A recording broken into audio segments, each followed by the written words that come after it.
Some.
Livestock sectors. Ladies and gentlemen, before we begin proceedings, may I request you to turn off your mobile phones or switch them to silent mode, please? Begin the formal proceedings.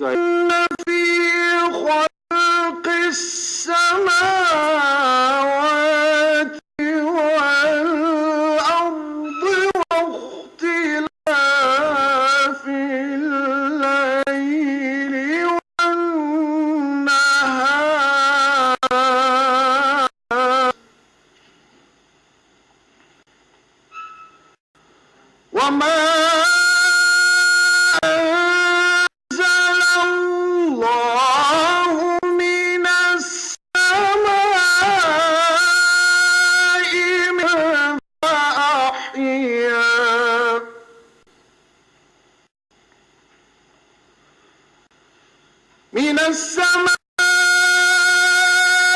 من ماء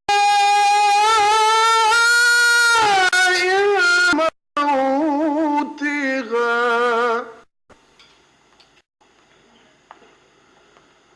وبث فيها من كل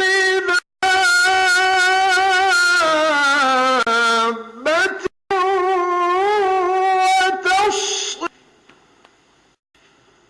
والسحاب المسخر بين السماء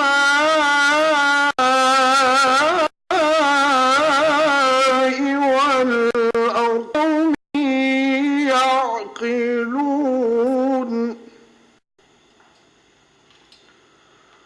وهو الذي جعلكم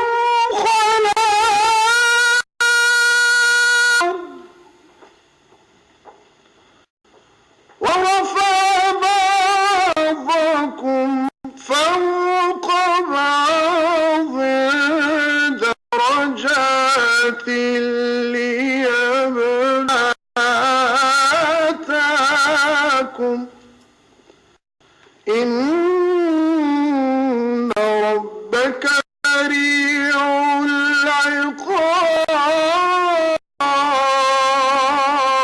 العقاب وإنه عظيم.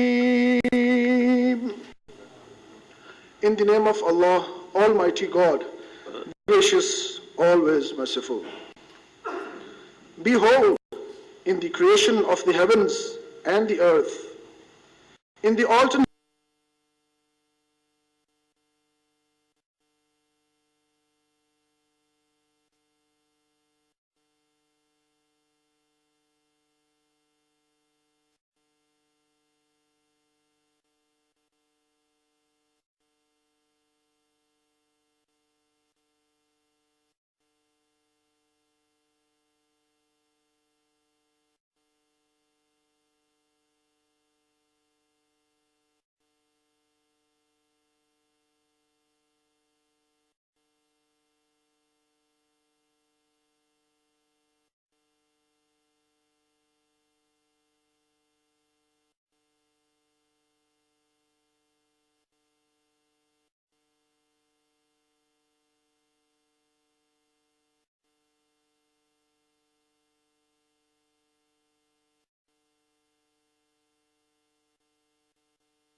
ladies and gentlemen, linkages to the farms by producing traceable products of international standards, which are going to be transported, processed and transported according to international standards.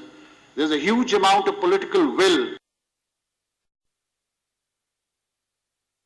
on textiles.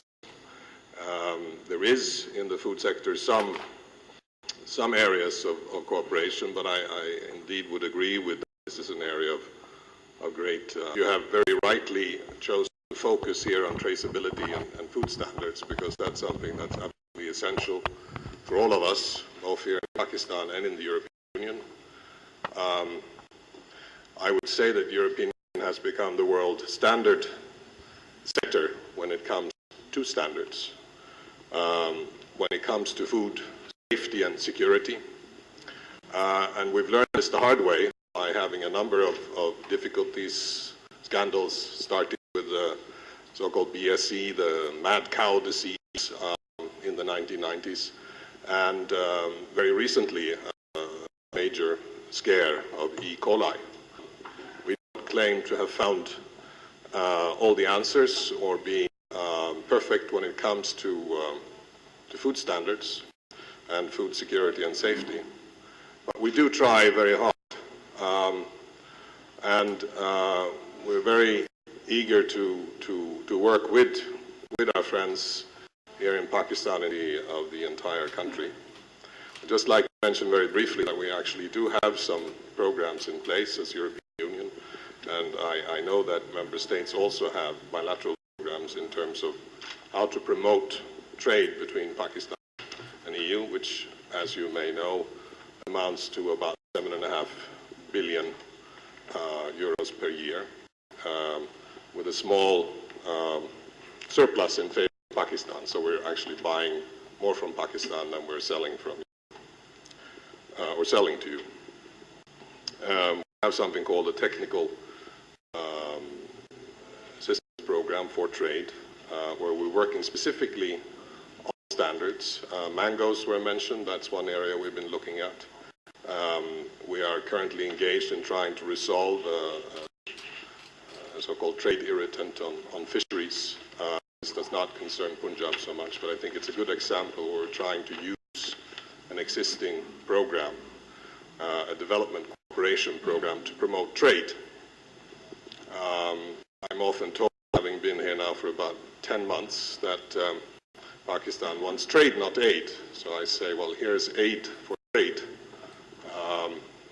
We're trying with this and other programs to promote and facilitate trade. And in this particular case that I mentioned, fisheries, have the fish processing plants live up to the standards of the European Union, the so-called phytosanitary standards. And this is something that we're doing jointly. It takes two to tango, as your foreign minister told us today when we had lunch to her, and we very much agree with that. So we're working on this and in other areas, and I think certainly in all the areas that you have outlined here tonight already, there's a great deal of potential. You already touched upon irrigation, and I think this is another area where the EU as a whole is very active, rural development in general. And since I know this is not the subject of this particular event, but textiles and cotton in particular, of course, is perhaps your largest export commodity. And resources are not always reliable, as we know. Sometimes there's too much water, sometimes there's too little. So how to have sustainable crops, in particular in cotton, but I think also in some of the other, with the European Commissioner in charge of development, and again the German Minister for Development. And we visited one of the main textile mills in Faisalabad, and we learned about a project there that was a good one, again, in terms of how cooperation, I think, should be carried out, in the sense that the project was already finished. It it had helped to teach skills in terms of how to use water resources more efficiently in growing.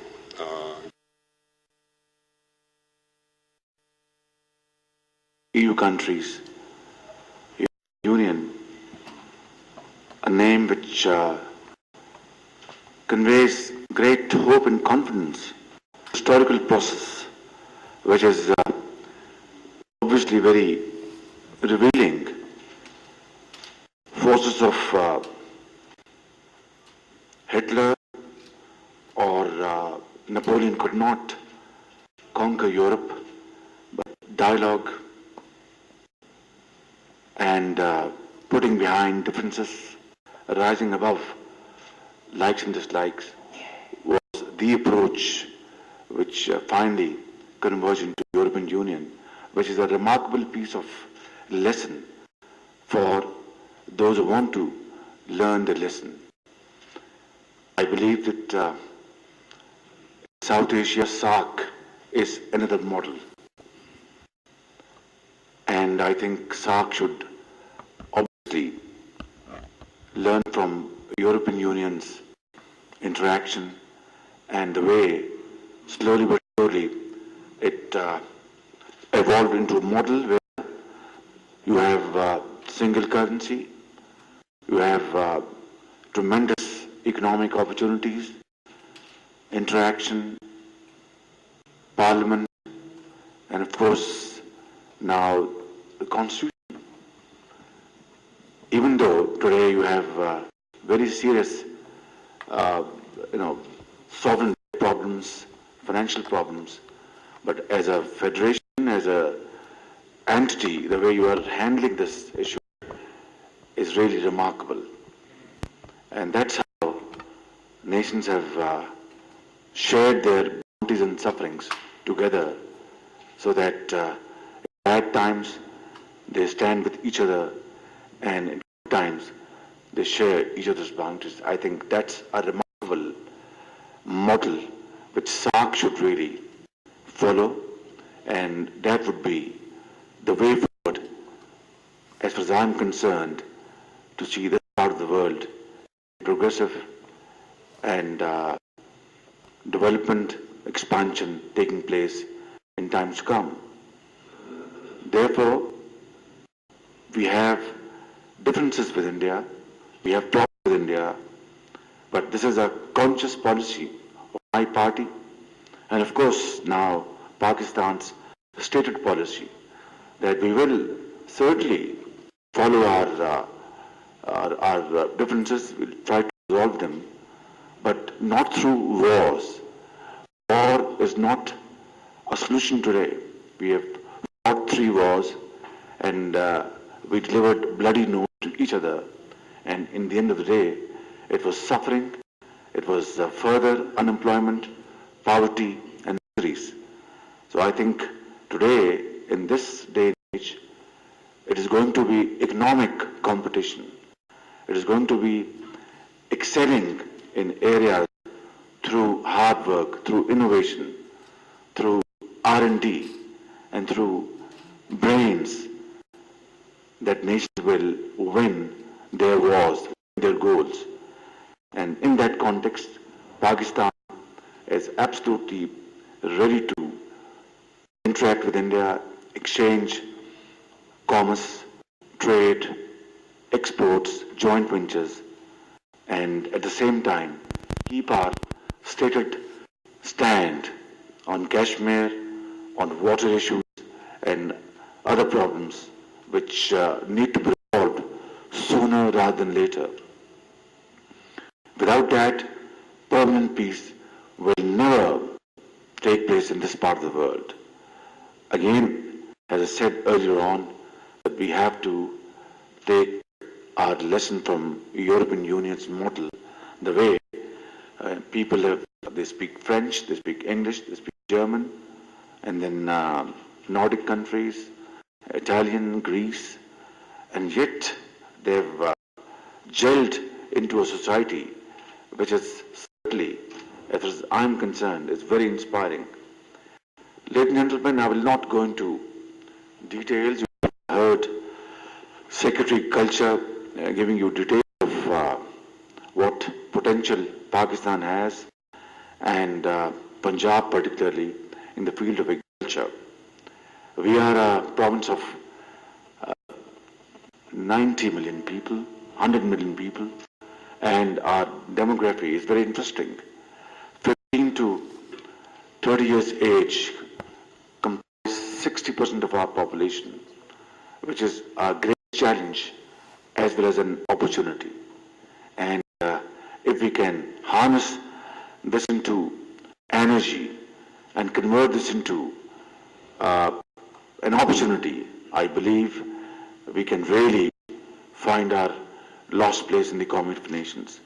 That we have to promote education, particularly technical education, in that in Punjab, TEFTA and PVTC are two organs of Punjab government which are promoting technical education throughout the province. But of course, in terms of its capacity and in terms of requirement, there's a big gap. So we are moving towards public-private partnership. We are inviting, it's an investment like education in private sector, medical schools, engineering schools. Similarly, technical schools have to be built in Pakistan and in Punjab by private investments. And government of Punjab is prepared to share and contribute in this noble cause. Through this public-private partnership, we can then approach all those thousands and thousands of young boys and girls who need to be trained, and they can then, of course, become bread earners and productive hands of the society. Similarly, in remote parts of Punjab, we are promoting education through Danish schools. And Danish schools, I can tell you from my personal experience and with all the authority in my command, I am the upper limit of their earning limit is not more than 6,000 rupees, which is paltry $4 or $5. And that's how, under this terms and conditions, boys and girls enter into Danish schools and they get the best of education in this country. They can match Edson College, they can match any grammar school, Beacon House. Now why? Because poverty is not all about lack of financial resources. Poverty is also about poverty of dignity, poverty of honor. And these millions of students and boys and girls in this country and in this province, if they look at what is happening in Lahore and what is happening in Karachi and Quetta and Peshawar, we have Edson College, we have universities, and in those areas, it's all God-forsaken areas, no opportunities at all. Then they will never, ever commit themselves to hard work and honesty of purpose. And then these boys and girls who have been till these schools came to being either went to madrasas or no education at all, because madrasas obviously offer free education and free boarding and lodging. They would roam around in the dusty streets of the villages having nothing in their hands about, to be busy about. And today they have become scholars in these down schools. They surf internet, download stories, and make beautiful speeches in English, participate in debating competitions, in essay writing. This is what Quaid-e-Azam's Pakistan meant. And this is what Iqbal's Pakistan was perceived in 1947. And this is why millions of Muslims of the subcontinent struggled and sacrificed to carve out a piece of land where they would live an honorable life through hard work, untiring efforts, and honesty of purpose. 64 years down the line, I can say with a sense of remorse that we have not been able to achieve those targets. Pakistan has to deal with poverty. Pakistan has to deal with terrorism. Pakistan has to deal with unemployment. Pakistan has to go into the modern age. Pakistan has to empower itself, because democracy by itself is nothing. It's just a vehicle to deliver and to offer services. And if this vehicle is not operated properly, then there are more than one systems around the globe which are able to deliver services to the people. And we know it very well in north, south, east, west. But I believe that democracy is one of those vehicles which have the best systems placed in it, provided it is run properly, efficiently, and with a check and balance. Similarly, in Punjab, we have launched the first in Pakistan's history education endowment fund. And Excellencies, it is run by Punjab's own money. Well, I don't know, it's our own money, it's probably relative. Nothing is absolute in this world, everything is relative. So it is foreign aid, it is World Bank's money, it's Pakistani money as well. So this fund is picking up the finances of thousands and thousands of students who are very brainy in the four nook and corner of Punjab, who are absolutely, outstanding in their performance, yet their parents do not have enough resources to meet their basic needs of life, meal a day, or look after the ailing daughter, or provide some decent clothes during festival days. Those millions of students, boys and girls, are now being funded by this Punjab Education Endowment Fund. And every year, 2 billion rupees is added on to this fund. And I think in 10 years today, it stands at 8 billion, which is almost $100 million. In the next 5 years, it will be another $100 million. I have been telling my colleagues that had this fund been placed in 1947, but this amount on an annual basis, today most definitely millions of boys and girls in this country would have been educated, empowered, and there would have been no militancy, there would have been no terrorism, there would have been no religious factionism. There would be debate, but healthy debate. There would be discussion, very productive, about how to improve on-farm activities, how to improve irrigation, how to improve yield per acre of wheat, what is star farm activity, how to participate and export in the European market, how to control foot and mouth, how to find traceability, and so on and so forth. Now imagine what a irony of fate that Pakistan is blessed with natural resources, mineral resources, plains, deserts, forests, rivers and seas, and mountains. Yet we are still dealing with basic problems of our society. I'm being very honest today with you, because there would be no point in my part to pad things and waste your time and my time. I'm not cut like that. I'm always upfront and straight, and so that you can achieve results. So, Excellencies, this is what this evening has brought us to, that we are participating in a Green Woche or a Grün Woche next month in January in Berlin, and there we have all these activities as not as an observer but active participants. Farmers, very eminent farmers having GAP certification and ISF certification will be there with the stalls, with items and produced in the farms with traceability. It's just the tip of the iceberg. It's a long journey, long way to go.